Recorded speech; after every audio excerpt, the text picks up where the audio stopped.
about compression depression, and I admit that's not a term I've heard before, so I'm interested to hear exactly what it is and all of that. Today is just the presentation, so if you want your questions to get to Pastor Tim for next Sunday so that he can address those after today, send them to Susan and she'll make sure that he gets them. And with that, Pastor Tim, I turn it over to you. Well, let's begin with prayer. Lord, we give you thanks for this time that you've given us as a community at St. Andrews, and we thank you that you have blessed our community, this congregation, Pastor Laura's leadership, the leadership of all of us in our various ways. We pray that your Spirit might invade and infuse our lives stronger than the virus to bring us into company with all of us, present or absent. Your Spirit binds us together as one. Thank you for this opportunity, for this conversation. Guide us in with your wisdom so that we might be wise as well and lights to the world in the midst of darkness. In the name of Jesus, amen. Well, good to be with you all. And I think we have till about 11:30. Is that right? Yeah, that's thereabouts? Right. Yep. Thereabouts. Okay. Well, this the title of this is Compression Depression, as Pastor Laura said. It's not a term that you're going to find anywhere, actually, on the web or in any kind of psychiatric books. So I want to talk about compression depression because it's a term that I came up with over the last 5 months, as I've talked to I've had about 1,000 meetings, all with teleconferencing. I haven't been in my office for about 5 months, still paying the rent, but I'm speaking from the studios here at Martha Stewart's home with the hutch and back. Out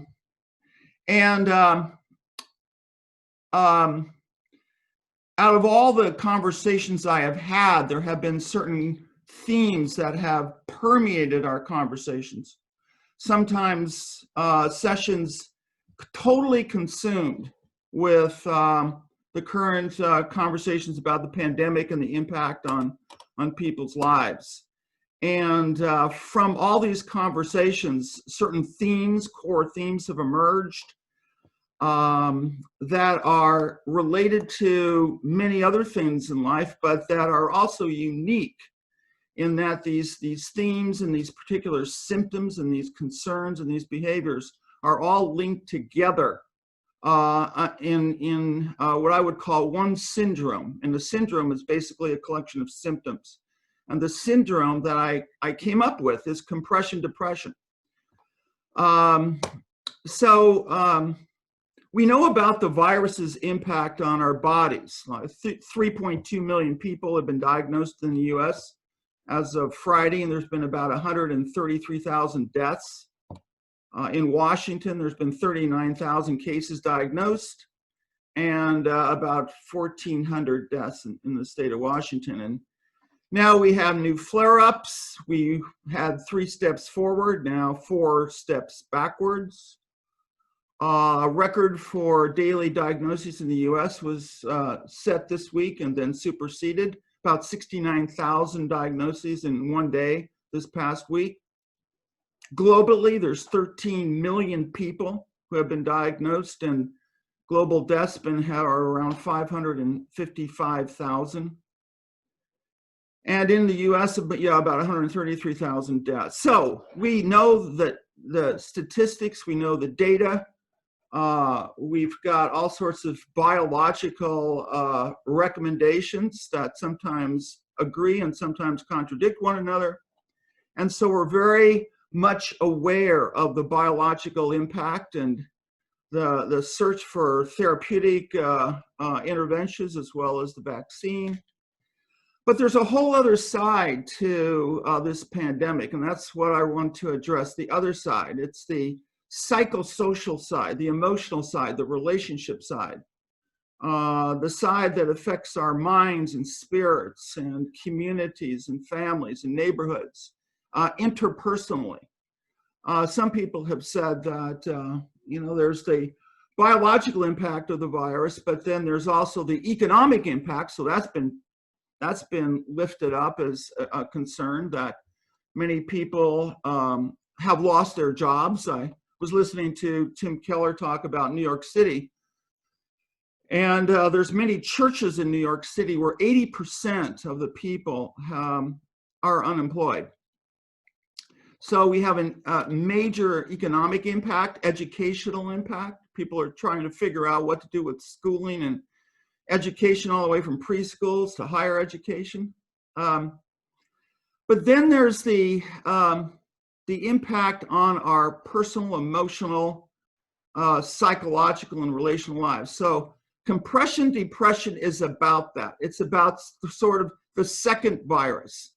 The first virus might be biological, but the second virus has to do with our raw humanity as humans, and how we think and how we relate and how we feel. So I want to talk about compression depression. I'll define it first, and then I want to talk secondly about the major symptoms, and then thirdly about what are some of the best practices in responding to these symptoms, and fourth, just if we have some time, just a commentary on the sacred, the presence of the sacred in this secular pandemic. So that's sort of the outline of where we're headed.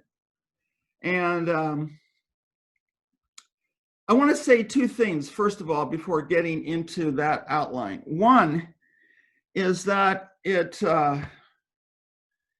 had just occurred to me that while there is an enormous amount of suffering in all sorts of ways because of this pandemic within North America, we are a tissue sample of the suffering that has permeated this planet across the centuries, and that permeates all sorts of people's lives right now. In addition to the pandemic, there are layers and layers of unspeakable and painful and disruptive and murderous suffering. And so as we think about our suffering here, I just want to at least acknowledge that we are a small tissue sample of the suffering that takes part on this planet on a daily basis, quite apart from this pandemic. We hear on the news that, we've got to be strong together, and soon this is temporary and soon it will be over. But for many people, it's not temporary and it won't be over. So I think it's important to keep in our prayers all the suffering of this world. Currently, that will continue, and that continues. And how are we being summoned into this? And how can we pray God's mercy and blessing and healing and power upon all the suffering that continues to impact in severe and unspoken ways people's lives? So that's point one. Point two is that you have heard some people say, at least I have, that the pandemic is the best thing that's ever happened to us. Well, that has to be said cautiously, because many have lost their lives, many have suffered illness, many have lost their jobs, and there's all pathways of suffering as a result of this pandemic. Nonetheless, somebody once told me that this pandemic has been both awesome and it has been disturbing. And I just want to at least acknowledge, and maybe we can get to that when we talk about the sacred in the secular pandemic, that there have been new things that have emerged from this pandemic. People have reconsidered old habits. They have come to know each other in new ways, people that they've lived with for decades. I saw a couple the other day that's been married probably 45 years, and they said they have never spent as much time together as since their pre-marriage during this pandemic. And that can be for better or for worse, which we'll get into. But people have considered shifting their lives in new ways. They have have not had the courage to do that, but the pandemic somehow has has disrupted things in a way that they're now looking for new opportunities that they didn't see before. In our family's particular case, this is the first time in our history where we have 14 people in our extended family. When you consider kids and their spouses and grandkids, we have about 14 people in that group, and everybody now is living within 5 minutes of each other for the first time in history. And I don't know how long that will last, but they've been displaced and have moved because of U.S. State Department mandates and because of now mobility that has been generated because of the pandemic. So there have been some good things that have happened. So we just at least wanted to acknowledge that when things break in this world, as Parker Palmer once said, they can be broken open or broken apart. And so there has been some broken openness, so open to new things, new possibilities, new discoveries, new relationships. But we're going to talk about brokenness in other ways too. There has been brokenness that has really impacted people's lives, and that's all collected under the term compression depression. So having said those two things, I want to get into defining compression depression, then talk about the symptoms, then talk about best practices in response to this. Okay. So first of all, the definition of compression depression. Compression depression consists basically of four things. And if you want to think of a circle, if you could imagine a circle in the center of a paper. So compression depression, four things. One, the first thing is outside of that circle is everything else in the world except our circle, our close circle of trust. And outside of the circle are all the things that happen in our neighborhoods, our communities, our planet, our state, our city, our country, etc. The first thing about compression depression is that outside area of the circle has represented an incredible amount of loss. So many things that we're familiar with, that we love, that we enjoy. The 4th of July last week, gatherings at musical events, parties, picnics, anniversaries, graduations, celebrations, simple touch, just the touch of others, handshakes, hugs, arms around the shoulders, seeing people at St. Andrew's, social hour after, communion together. So many things in our world have either have been lost, and maybe lost for good, or disappeared for a period of time, and we know not when it will end. So the first component of compression depression are the many losses that exist outside of that circle that have been enormous and disruptive. The world has flipped upside down, and we're trying to figure out what this world looks like. That's part one. Part two, inside the circle is our circle of trust. These are the people that we live with, the people that are close in, the people that we relate to. So inside this circle, we have experienced closeness, greater proximity with one another, but also at the same time, we've experienced both the joys as well as the hazards of close proximity. When degrees of freedom are limited, when people are compressed together, there is a loss of oxygen, emotional oxygen. There's a loss of movement. And so, while there may be some good news attached to that, after a while, when you have limited degrees of freedom, when you're confined in a space together, as one couple said, we've been cellmates for 5 months. When you're compressed together with that kind of loss of freedom, there is a price to pay. We'll be talking about that in a moment. But so inside the circle, there's a compression. And outside the circle, there is disappearance and loss.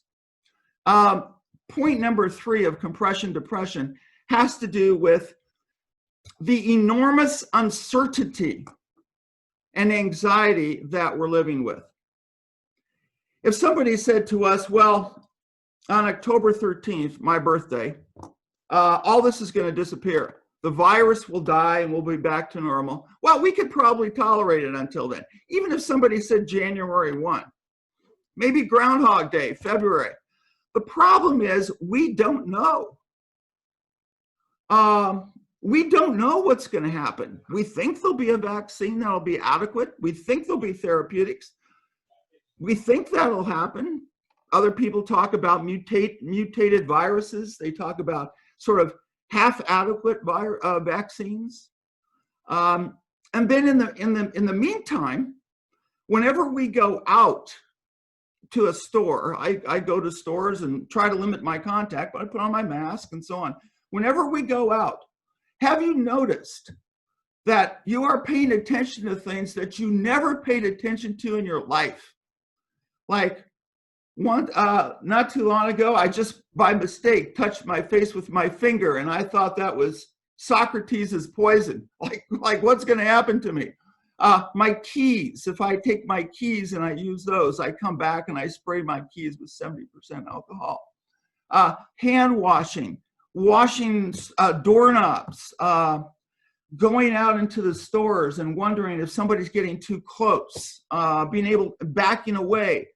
That's called hypervigilance. So when you combine hypervigilance with uncertainty in a context where people can die, and then you add to that the whole discussion that's going on right now. Do we open the schools?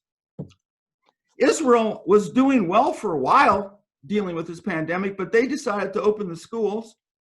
At first, they were going to only open it to the younger kids, but then everybody wanted the older kids to participate. Well, they did, and now they're in big trouble because they opened too soon. My sister's an educator in Oregon, and she's going nuts trying to figure out what's going to happen with school education. Do they open? And if so, what precautions to take? What's going to happen to the teachers and the staff that staff those schools? Many don't want to go back to work. So what's going to happen to education? I talk to people who have kids in colleges at USC and Columbia in New York. They don't know what to do. They're trying to figure it out. Do you pay for Harvard? Do you pay Harvard a bill for an online education? That's been discussed.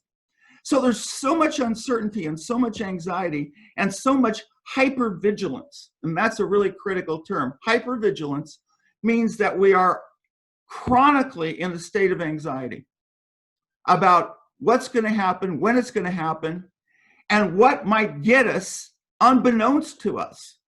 So that's the third part of compression depression. And the final part is what's called loss of agency.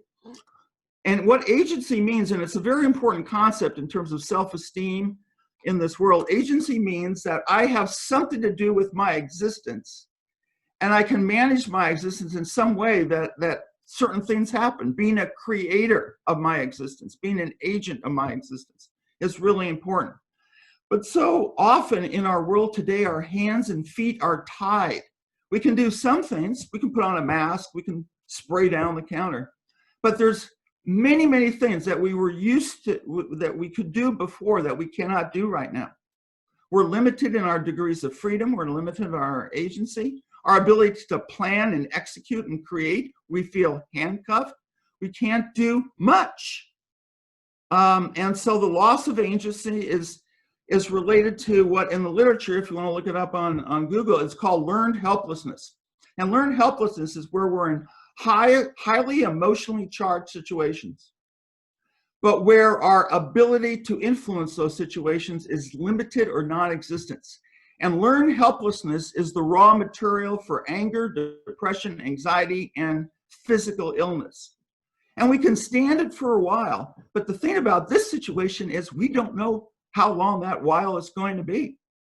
And so these four things, outside the circle, loss and disappearance; inside the circle, compression and over proximity to one another; thirdly, high degree of uncertainty and anxiety; and fourth, loss of agency. Those are the four components of compression depression. Now we're gonna keep going on. Normally I would stop and say, hey, let's talk about this, but if you can bear with me, we'll go on, and I hope this isn't too much too fast, but I'm trying to meet the deadline. And it's going to be tough. We'll keep going. Okay, now let's get to the core symptoms. I'm going to go through a kind of a laundry list of the core symptoms. And one thing about the core symptoms is the chronicity of these symptoms. Our body produces hormones that help us in stress, primarily adrenaline, cortisol, and norepinephrine.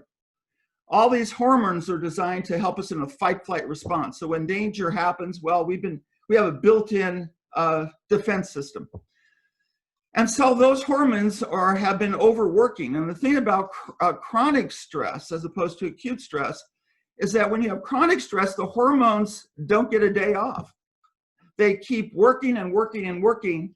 And when you have hormones, the stress hormones that are overworking, it does damage to the body in terms of inflammation, our immune system, and so on.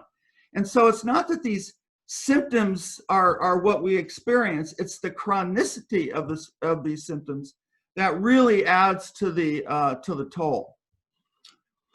Okay, so having said that on the chronicity of symptoms, here are some of the symptoms that people have reported over the last 5 months. And some of these symptoms are related to other things like depression and anxiety, but it's the collection of these symptoms together that creates the syndrome. I just really want to emphasize that point.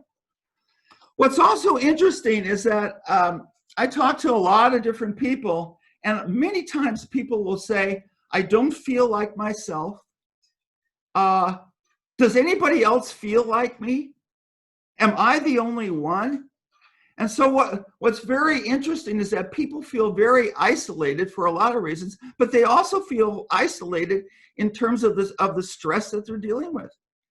And so one of the things that I think is really important, and we'll get to that when it comes to best practices, is to be able to open up a honest and true discussion of what we're dealing with as a collective, to normalize and to become more merciful and open to the fact that we're all dealing with a lot, regardless of what people may look like. As somebody once said, don't judge your insides by other people's outsides, because we can look at other people and it seems like, hey, they're motoring on, they're traveling, they're taking airplane trips, they're going to stores, but do not judge your insides by other people's outsides, because there's often a big gap between what people are dealing with internally inside their circle and what they look like in the public domain.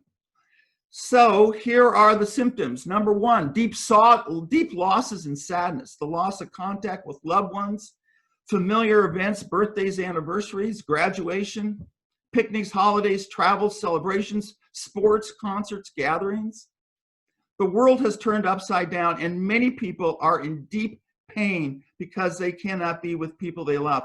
I see a single woman with 3 kids, a 5-year-old and then 2 twin girls that are about 2. She lives here. Her parents live on the East Coast. Her mother has had cancer this past year. The parents are like post 70. This woman is in deep grief that her mother and father may not be able to see their grandkids before her mother dies. And we're trying to figure out a way, with practicing the best hygienic principles of her to take her kids to Maine to quarantine for a bit of period so that they can actually meet on the lawn outside this home in New England. So, but there's just a lot of suffering of loss. The touch, some people are taking shower curtains and putting little holes in them so that they can go to their grandparents and through plastic wrap be able to hug a grandparent and a grandparent hugging a child. So people are doing what they can to touch, but a big deep hurt and pain. Secondly, concentration and attention problems. When people experience compression depression, they begin to have a foggy brain, as people have reported. They can't think as sharply as before. Third, flatness and numbness. A lot of people just feel what's called flat affect. They don't have a lot of ups. They don't have a lot of downs. They just feel flat and uninspired. Another symptom, low initiative. There's a lot of things that need to be done. They just don't have the gas to get out of the chair and do it, or they started and they sort of poop out. Next symptom, reduction in the experience of pleasure. There's a lot of things that people used to enjoy, and in these particular times, they don't have access to some of those things they enjoyed, but still they have some access. But they experience themselves as having a significant reduction of pleasure. They just don't enjoy things as much as they did before. Next symptom, sleep difficulties. Many people report sleep difficulties, having too much sleep or too little sleep or interrupted sleep. And it should be noted that one of the best defenses we have is our immune system, and the key to a good immune system is being able to sleep. And so if when a person has sleep difficulties, it's not that they're just tired, they're more vulnerable and more at risk. And so sleep difficulties is a major concern. The next symptom has to do with increasing use of alcohol. It has been reported that online alcohol sales has jumped more than 243% during the pandemic. Online alcohol sales. A lot of people are over drinking in order to help numb themselves, in order to be able to do something they used to do, but now they're doing it at home, and in order to shield themselves from the rest of the things that we're talking about right now. So this is a big concern for people who have problems with substances, but people who did have problems with substances before right now are facing circumstances that they didn't plan on. Another symptom is eating too much, weight gain, or the other problem, loss of appetite. Another symptom is that productive people. I see a lot of people who value being productive. They're employed in all sorts of situations. But productive people have trouble starting or sustaining their efforts, and they don't feel themselves, and they blame themselves, and they feel, I'm not myself, and what's wrong with me? So they do what's called introject blame on themselves. Another symptom is irritability and anger. People have a tighter wire. They're more reactive to things that before they could let fly off their back, but they're just more taut. Another symptom, hypervigilance. And as we were talking about a moment ago, hypervigilance means a heightened degree of sensitivity to everything. If you go outside the house and you go into any store, you're alert to things you never were alert to before. The stress hormones don't stop. Another symptom is what's called future fatigue. And future fatigue means, people look forward to the future. They have, and my term for it is anticipatory stress inoculation, is when we can anticipate things in the future. Like, let's say we have a summer vacation in August. We can plan going camping in August. We're looking forward to going to Yellowstone. But a future fatigue means no matter what plans you've had, and we've in our family have had to do that multiple times, we're in a cancel culture. Make a plan, cross your fingers, pray for deliverance, but you might easily have to cancel that plan and then make a new plan, as we have done many times. At some point, you don't want to plan anything because plans get made and they get undone. And as the Old Testament says, without a vision, the people perish. Well, these days, you can have a vision, but it's likely not to last. Another symptom is blaming self and blaming others. People start to blame a lot when they feel compression depression. Why? Because the antidote toward feeling fewer degrees of freedom and feeling boxed in and sort of over proximity as being in that compressed circle. When people feel loss of degrees of freedom, what they'll do is they'll try to blame people in the country, blame individuals, blame organizations, blame institutions, and they'll start to go after people within their own circle of trust. because when we can blame people, at least we can delude ourselves in thinking that we understand causality. If X would not do this, then we would not experience Y. So some people start blaming because it gives them the illusion of causality. Some people blame God, and that also gives them the illusion of causality. Feelings of isolation and loneliness. There's been a lot of research on the impact of loneliness on our physical symptoms, and especially around those who were isolated before. This has just punctuated the problem. A lot of grandparents do not see their grandkids, for example, as I was just giving that example of the family on the East Coast. And the research has said that loneliness is on par with smoking and obesity as major causes of disease within this epidemic. We need our tribes. We need relatedness. This is our basic nature. And so when we are isolated and lonely, and we don't have a lot of ways to connect, we put our mind, body, spirits at risk. Helplessness is another symptom, and we already talked about that. The limit of agency, the limit of being able to have a plan, execute it, and be satisfied. And one thing that increases our helplessness, just to make this a more sort of contextual statement, is the lack of alignment and leadership in our country around managing this pandemic. When that happens at the top, helplessness trickles down into the system. So we in our little hamlets are feeling the lack of alignment and a unified plan at the top. Helplessness trickles down through contexts. Another symptom, economic worries. Many people are unemployed, and they are dealing with the basic necessities of life and the loss of those necessities. And the consequences of unemployment are also enormous. Divorces increase with unemployment, and so does domestic violence. And so it's not just unemployment, but it's the emotional and relationship consequences of unemployment. Another consequence of this is overmanaging people in close quarters. So when you're in a very tight ship and you have loss of control in your life, you're going to start to control any kind of protoplasm that is near you: dogs, cats, parakeets, and people. Cabin fever, the agitation to get out. And many people just feel restless and irritable and bored when confined. And so they have this urge to get out.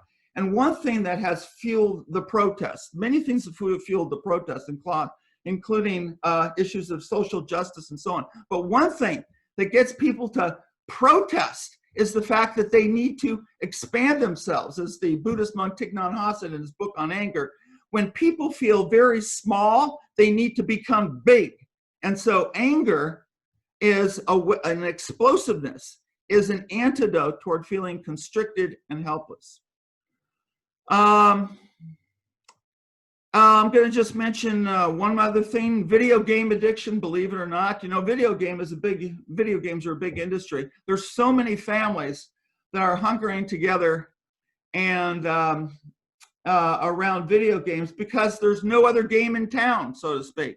And this is becoming a problem in itself. And one more thing.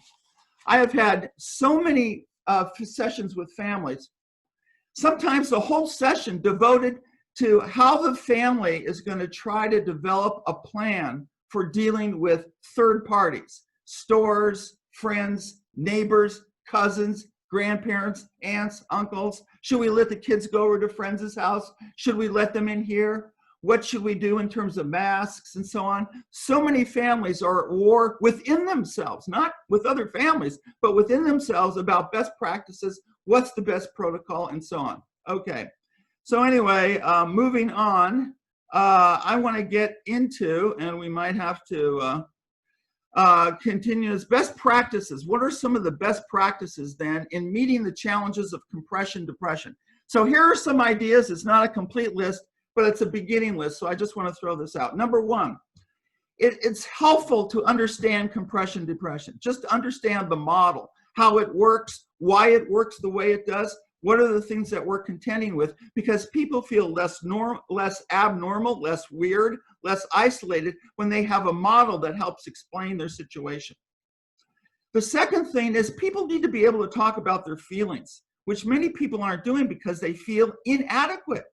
If they're feeling all these things that we're talking about, it's very hard for people to just talk about their vulnerability, their fragility, their inadequacy, as many people feel. But this is so normal. If people only started opening up their hearts and minds in conversations with one another, even if it's with Zoom calls and telemedicine, or talking with people within their own family, we need people to reach out to and talk honestly instead of in a pretend way.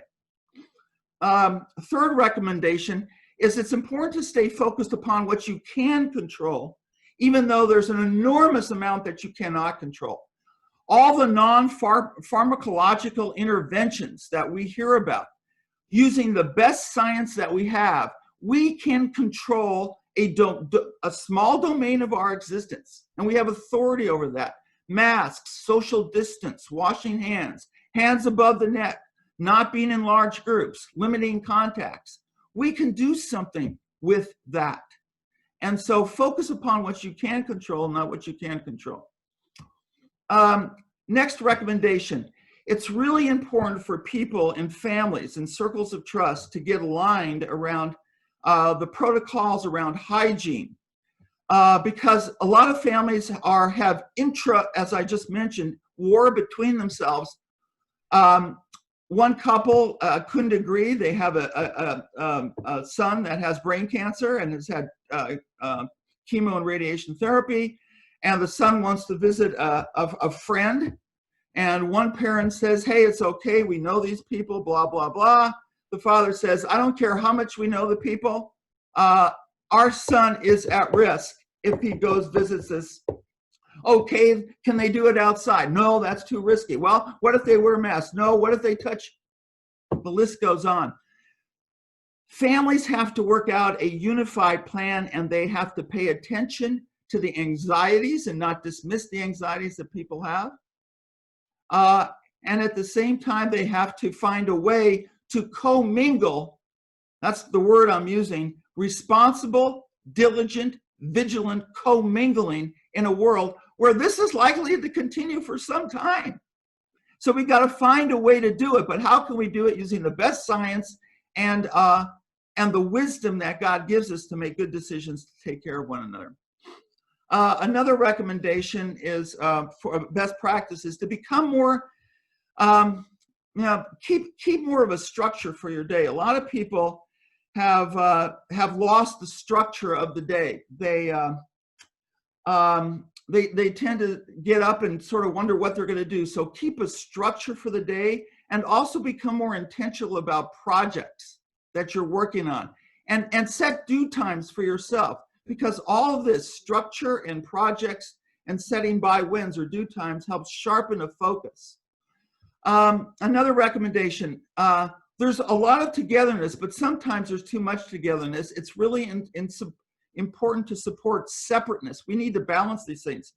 Typically, without a pandemic, we have a natural rhythm of togetherness and separateness, work, school, being away from home.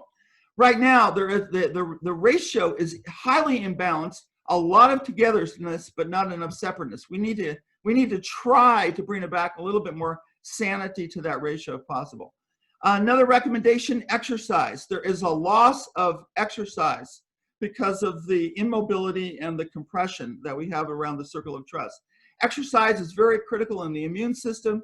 It's also a way to an aerobic exercise too. I really recommend walking if you can walk. 4,500 to 7,500 steps a day is the recommended amount. Whatever you can. Sleep, we've already mentioned that. Strengthens the immune system. Watching alcohol as well as what you're eating.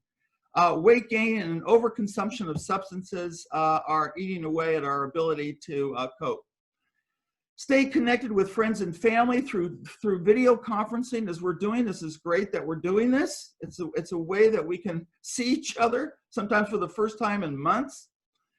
And expand your radius away from home. I had one couple, and they just took a several-hour car trip to the Washington coast, and I think stayed in the home of a friend. But at least it got them out of the house. It got them on the road. They were safe, and they came back. So try to expand the radius away from home. Another recommendation is keep a journal. It really helps to keep a journal as part of the conversation that you're having with yourself. Scott Kelly, the NASA astronaut who spent 340 days in space not too long ago, wrote a piece for the New York Times, and he offered advice based on his experience, and he recommended keeping a journal, sticking to a schedule, and getting a hobby.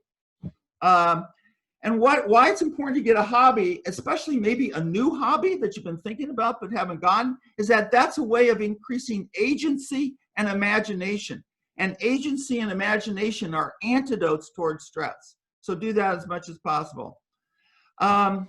Joint educational projects. What I mean by that is that there's a great, maybe some of you know this and have access to this, we have. There's a great streaming service called Great Courses, if you've ever heard it. I think it's put out by the teaching company, but Great Courses now offers free, you get several free months if you sign up, so you don't have to pay.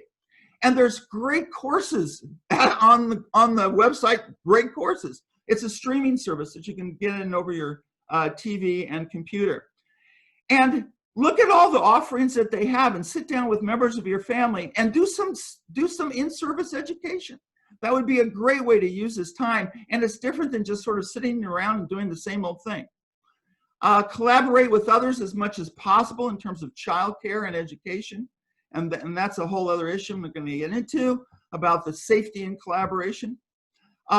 Watch the news, but don't overwatch the news. Too many people are getting stressed out because they have information overload. Another recommendation is focus on joy. Ask yourself, what really gives me joy in life? And try to amplify that. That's called increase the oxygen in your lives. Two others, finally, I'm going to wind up here. Get outside of yourself. Too many people are too much self-insulated. Get outside of yourself and ask the question, who am I summoned to care for outside of me and my circle of trust?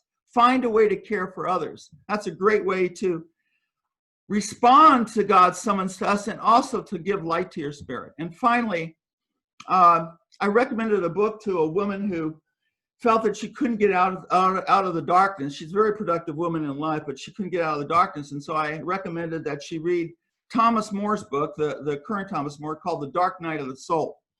Thomas More wrote about the dark night of the soul because that term was coined by the Spanish mystics in the, I think, 1600s, Teresa of Avila and St. John of the Cross. So they wrote about what happens during the dark night of the soul. What can we learn during this period of time? And Douglas John Hall has wrote a book called Lighten Your Darkness, Lighten Our Darkness. And what he meant by that is not only chase away the darkness, but illuminate the darkness. What is our soul saying to us during this time of the pandemic that will lead us to new pathways, new understandings, a new heart, a clean heart, as David says in Psalm 51. How can our heart be cleaner as we listen to the light in the midst of darkness?